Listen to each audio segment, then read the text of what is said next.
The pre-planned lecture starts and ends automatically. You do not need to start the recording manually. Send a request for a pre-planned lecture to loengosalvestukset@daltech.ee. You can verify the sound by checking the sound levels displayed on the edges of the LCD screen on the Echo360 pod.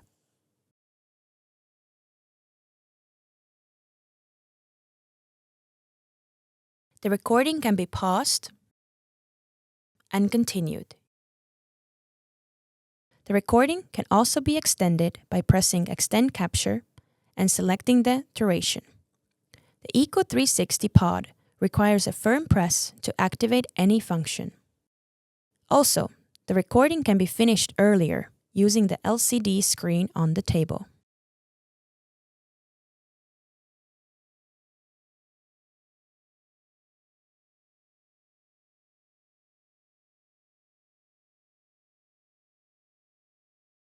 Echo360 recording can also be started manually in the classroom by pressing the record button on the touchscreen. To associate the recording with your user, write to loengosalvestukset@daltech.ee.